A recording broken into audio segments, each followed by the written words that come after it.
9th ప్యాకేజీలోని ఎగువ మానే dam అసలు ఎందుకు నిర్లక్ష్యానికి గురైంది? మరి ఇదే విషయంపై మనతో మాట్లాడేందుకు గంభీరావుపేట్ స్థానికులు మాజీ ఎమ్మెల్యే కాంగ్రెస్ సీనియర్ నేత కటక మృత్యుంజయ గారు ఉన్నారు. వాళ్ళతో మాట్లాడదాం. సార్ చెప్పండి, ఇటు ఎగువ మానేరు మీ పక్కనే ఉంది, ఇటు నర్మల గ్రామం పక్క పొంటే ఉంది. అసలుకి గత నిజాం కాలంలో నిర్మించినటువంటి ఎగువ మానే డ్యాము ఎందుకు నిర్లక్ష్యానికి గురైంది? దీనికి కారణం ఏదంటారు? ఇప్పుడు నిజాం కాలంలో నిర్మాణం జరగలేదు. నిజానికి 1945లో దీనికి శంకుస్థాపన చేయడం జరిగింది ఆ ప్రభుత్వం. ఆ తర్వాత దేశానికి స్వాతంత్రం వచ్చిన తర్వాత మన ప్రభుత్వం ఉమ్మడి ఆంధ్రప్రదేశ్ ప్రభుత్వం లోపల దీని నిర్మాణం చేపట్టడం జరిగింది.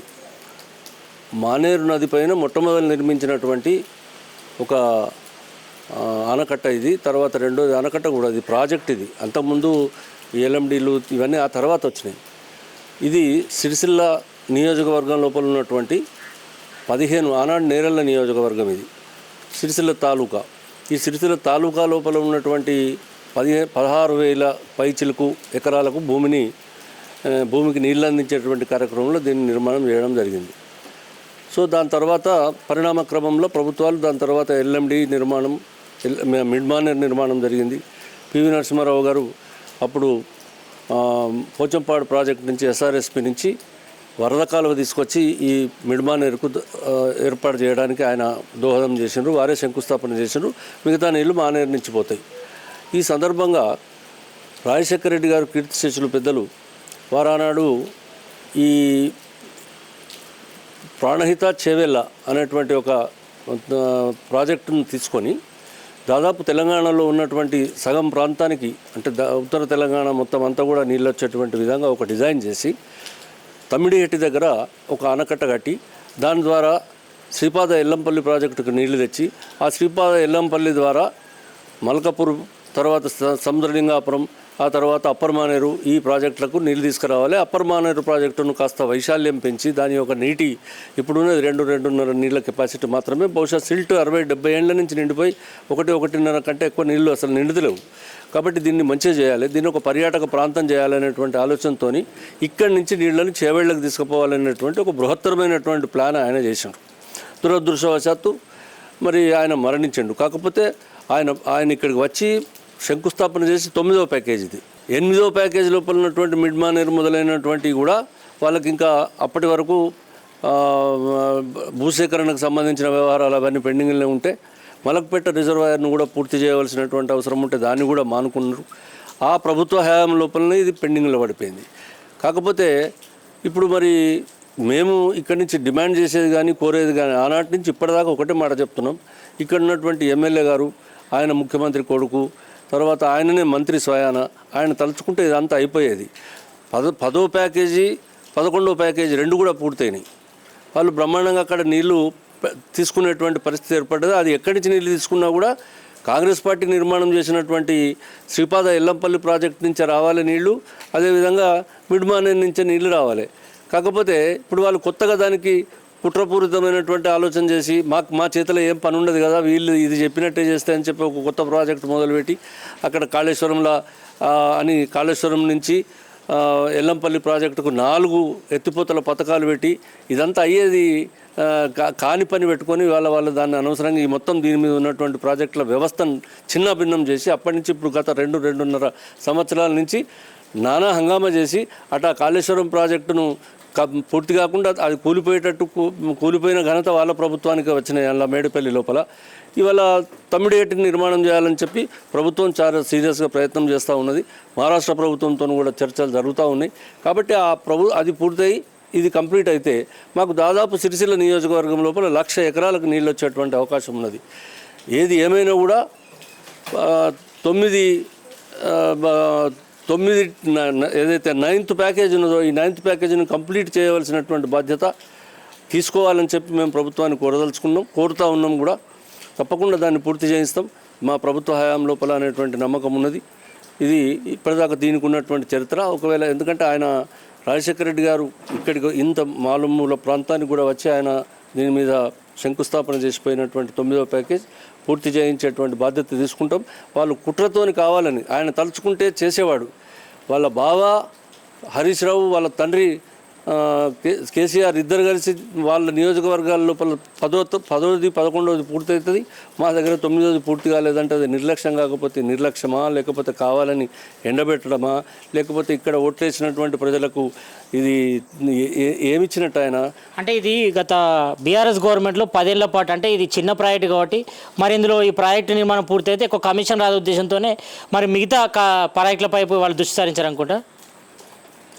అవును, అది మాట వాస్తవమే. ఇవాళ జనమెరిగిన సత్యం అది, జగమెరిగిన సత్యం అది. ఈ ప్రాజెక్ట్ ఇట్లనే రాజశేఖర రెడ్డి గారు కాంగ్రెస్ ప్రభుత్వం లోపల నిర్మించినటువంటి ప్రాజెక్టును కొనసాగిస్తే మాకు వచ్చేది ఏంది? గదే కాంట్రాక్టర్లు, గదే బడ్జెట్, గదే ప్రపోజల్. కాబట్టి దాన్ని కిందికి తీసుకుపోయి చేయాలని చెప్పి దానికి 4 లిఫ్ట్లు పెట్టింది. ఇవాళ మన కరెంటే ఖర్చు అయ్యే పరిస్థితి. 40,000 కోట్ల రూపాయల కరెంటు ఉత్పత్తి అయితే దానికి ఖర్చు పెడితే దానిలో ఇప్పటికి 40,000 కోట్ల రూపాయల 40,000 ఎకరాలకు కూడా నీళ్లు రాలేదు ఇప్పటిదాకా. కాబట్టి ఇప్పుడు సరే, అప్పుడు ఆ ప్రభుత్వం లోపల వాళ్ళు ఎందుకు చేసినా కూడా ఆయన ఈ నియోజకవర్గ ప్రజలకు చాలా దుర్మార్గమైనటువంటి అన్యాయం చేసిండు వాళ్ళు అని చెప్పి మాత్రం చెప్పక తప్పదు. ఎందుకంటే వాళ్ళకి పూర్తయింది 10, 11 పూర్తయి 9 కాకపోవడం వెనుక ఆయన తప్పిదం ఉన్నది. దీంట్లో ఆయన బాధ్యతారహిత్యమైనటువంటి చర్య ఉన్నదని చెప్పి నేను చెప్తా ఉన్నా. మేము ఇప్పుడు ఇది వాళ్ళు కమిషన్ల కొరకు చేసినారు, ఇంకో దాని కొరకు చేసినారా, ఏమైంది అనేది అర్థమవుతా ఉన్నది. వాళ్ళ అవి ఇప్పుడే కట్టిన 2 ఏళ్ళు కూడా ఇంకా ఏం పెండింగ్ పనులు పూర్తులు కావాల్సి ఉంది ఇందులో ఈ ఎగువ మానేకి సంబంధించి ఏమేమి పనులు పూర్తి కావాలి, ఎంత బడ్జెట్ అవుతే ఇది పూర్తి అవకాశం ఉందంటారు? ఇప్పుడు 3 రోజుల కింద రాష్ట్ర ప్రభుత్వ పక్షాన ఉత్తమ్ కుమార్ రెడ్డి గారు కరీంనగర్ జిల్లా నీటి వసతులకు సంబంధించి, నీటి ప్రాజెక్టులకు సంబంధించినటువంటి ఒక అందరు ఎమ్మెల్యేలు అధికారులతో కూడినటువంటి సమావేశాన్ని హైదరాబాద్లో ఏర్పాటు చేసి దాదాపు 2,000 కోట్ల రూపాయలు కరీంనగర్ జిల్లాలో ఉన్నటువంటి పూర్తిగాని ప్రాజెక్టులకు పూర్తి చేయడానికి నిధులు కేటాయిస్తున్నట్టు వార్తలు విన్నాం. తర్వాత ఇప్పుడు కావాల్సింది ఏంటంటే, మాకు ఇప్పుడు ఆ కింద ఏం జరుగుతుంది అదంతా పెద్ద చరిత్ర, దాని గురించి మాట్లాడాలంటే బాగా మాట్లాడవచ్చు. కొంతమంది కుహన మేధావులు, కొంతమంది ఏం తెలియనటువంటి వాళ్ళు ఇవాళ 4 గ్రావిటీతో వచ్చే నీళ్ళ కంటే 4 లిఫ్ట్లతో వచ్చే నీళ్ళు గొప్ప అని చెప్తే ఇక వాళ్ళ బుద్ధి ఏపాడదో నేను వాళ్ళ గురించి ఇప్పుడు అది ఒక పెద్ద సబ్జెక్టు, మళ్ళీ ఒకసారి మాట్లాడుకోవచ్చు. కానీ ఇప్పుడు మాత్రం మాకు 9వ ప్యాకేజీ 8వ ప్యాకేజీ పూర్తి కావాలి. ఇప్పుడు అప్పర్ మిడ్ మానేర్ నుంచి నీళ్లు మల్కపేట రిజర్వాయర్కి రావాలి. సొరంగం పూర్తయింది, అక్కడి నుంచి నీళ్లు మల్కపేటలో పడాలి. వాళ్ళు అక్కడ నీళ్లు పడేటువంటి చర్యలు ఏమి చేపట్టడం జరగలేదు, అక్కడికి ఆగిపోయింది. అక్కడ కాంట్రాక్టర్లు మొత్తం సామాన్లను తీసుకొని 3 సంవత్సరాల కిందనే పారిపోయిండు వాళ్ళకు బిల్లు కట్టక. ఇప్పుడు దాన్ని మొదలు పెట్టాలి. ఆ మలకపేట నుంచి నీళ్లు సింగసముద్రం అనేటువంటి ఈ సిరిసిల్ల నియోజకవర్గం లోపల ఉన్నటువంటి ఒక గ్రామం, దాని పేరు సింగసముద్రము. ఆ సముద్రానికి నీళ్లు రావాలి. అక్కడి నుంచి గ్రావిటీతోని ఇక్కడ బట్టల చెరువు అనే ఒక చెరువుకు నీళ్లు రావాలి. బట్టల చెరువు నుంచి మళ్ళీ గ్రావిటీతోని అవి నీళ్లు. ఇప్పుడు మీ గవర్నమెంట్ ఉంది కదా, మరి మీ గవర్నమెంట్ ఏం చేయబోతుంది? మరి 3 సంవత్సరాలు అవుతుంది ఇప్పటి వరకు, ఇది ఎక్కడ వేసిన గొంగడు అక్కడ వేసినట్టు ఉంది. మరి ఈ 3 సంవత్సరాల్లో మీరు ఏం చేయలేదు కదా, ఇంకా 2 సంవత్సరాలు ఉంది. ఈ 2 సంవత్సరాలైనా కనీసం ఈ యొక్క ప్రాజెక్టుకి పూర్వవైభవం వస్తుందంటారా? తప్పకుండా. ఇప్పుడు ఈ కాళేశ్వరమా తమ్మిడిహెట్ట అని పంచాయతీ పెట్టి అనవసరంగా దాని మీదకి మందిని దొలకపోయి తెలవని ప్రజలందరినీ రెచ్చగొట్టి వీళ్ళను ప్రేరేపించి అక్కర్లేని మీటింగులు పెట్టించి కాళేశ్వరంలో కట్టాలి, ఈ లిఫ్ట్లు కంటిన్యూ చేయాలనేటువంటి ఒత్తిడి తీసుకొచ్చి ఇది ఎటు కాకుండా చేసేటువంటి ప్రయత్నం చేసిండ్రు ఇప్పటిదాకా టీఆర్ఎస్ వాళ్ళు. కానీ ఇవాళ రేవంత్ రెడ్డి గారు ఒక కఠినమైనటువంటి నిర్ణయం తీసుకొని తప్పకుండా మేము 9 ఏట దగ్గర నుంచే ఈ ప్రాజెక్టు మొదలు పెడతాం. అవసరమైతే 108 ఫీట్ల మీటర్లతో ఉన్నదాన్ని 150 కావాలని మనం అంటున్నాం. ఆ 2 మీటర్ల విషయం లోపల ప్రభుత్వాన్ని ఒప్పిస్తారు, లేకపోతే మనమన్నా తక్కువ చేసుకుంటాం, ఏదో ఒకటి అవుతుంది. తప్పకుండా ఒక 2 నెలల లోపల ఆ ప్రాజెక్టు పూర్తవుతుంది. అది అయినా అది ఇంకా లేట్ అవుతుంది, అది వెంటనే అయ్యే పని కాదు. కానీ మాకు కావాల్సినది మాత్రం ఇప్పుడున్న దాని ప్రకారంగా మలక్పేట రిజర్వాయర్లో అది వేములవాడ నియోజకవర్గం, ఆది శ్రీనివాస్ గారి నియోజకవర్గం కిందకి వస్తుంది. అలా నీళ్ళు పోయొచ్చు ఇవాళ. కాకపోతే అతడు ఎవరో కాంట్రాక్టర్లో టీఆర్ఎస్ హయాంలో పారిపోయారు. మళ్ళీ వాళ్ళని పోయిన వాళ్ళని పోతారా, లేకపోతే వాళ్ళు మళ్ళీ వస్తారా, కొత్త వాళ్ళని పెట్టాలన్నా ఏదైనా చేసి ఆ రిజర్వాయర్కు మలకపేటకు నీళ్ళు వచ్చేటట్టు చేసి దాని ద్వారా సింగసముద్రం ద్వారా మా గంభీరపేట దగ్గర ఉన్నటువంటి బట్టల చెరువు, ఆ తర్వాత నర్మాల ప్రాజెక్టుకు నీళ్లు పోయేటువంటి ఏర్పాటు తప్పకుండా జరుగుతుంది. ఈ 2,000 కోట్ల రూపాయల లోపల దాదాపు ఒక 100 కోట్ల రూపాయలు ఖర్చు పెట్టినట్టయితే ఈ పని అయిపోతుందని చెప్పి వాళ్ళ ఇంజనీరింగ్ అధికారులు చెప్తా ఉన్నారు. ఏమన్నా ఎక్స్క్లరేషన్ అయితే పెరిగితే 10-20 కోట్లు పెరిగినాయేమో అప్పటికిప్పటికి 3-4-5-6 సంవత్సరాలల్లో.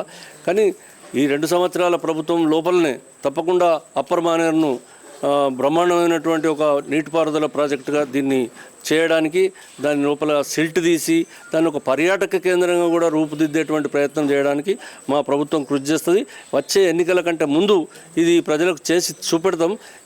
ఏ కార్యక్రమాన్ని అయితే టీఆర్ఎస్ వాళ్ళు చేయలేదో, ఇక్కడ ఎమ్మెల్యే ఉన్నటువంటి మన కేటీఆర్ చేయలేదో దాన్ని కాంగ్రెస్ ప్రభుత్వం తప్పకుండా చేసి చూపెడుతుందని చెప్పి నేను ఇక్కడ ప్రజలకు విశ్వాసం తెలియజేస్తా ఉన్నా.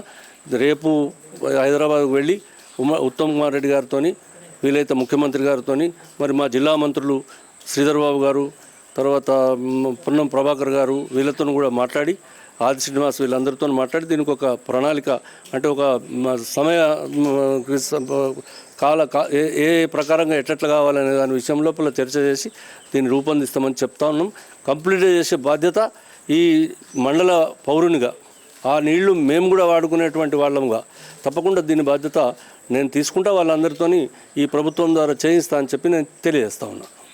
మొత్తానికైతే గత బీఆర్ఎస్ గవర్నమెంట్లో మరి ఈ యొక్క ఎగువ మానే డ్యామ్ అంతా కూడా నిర్లక్ష్యానికి గురైంది. మరి గత కేటీఆర్ దాదాపు 5 ఏళ్ళు 5 సార్లు కూడా ఎమ్మెల్యేగా పనిచేస్తూ 2 సార్లు మంత్రి చేసిన, అయినప్పుడు కూడా మరి సొంత రాజన్న సిరిసిల్ల జిల్లాను మరి పట్టించుకునే పాపరాలు పోలేదు. మరి ఇక్కడ దాదాపు 80 నుంచి 90 కోట్లు పెడితే మాత్రం ఈ యొక్క ఎగువ మానేరుకు సంబంధించి కింద ఉన్నటువంటి గ్రామాలు, ఇటు రైతులకు సంబంధించిన వ్యవసాయ భూములన్నీ కూడా సస్యామలు అయితే అందరూ కూడా సాగునీరుతో పాటు ఇటు తాగునీరు కూడా అంతది.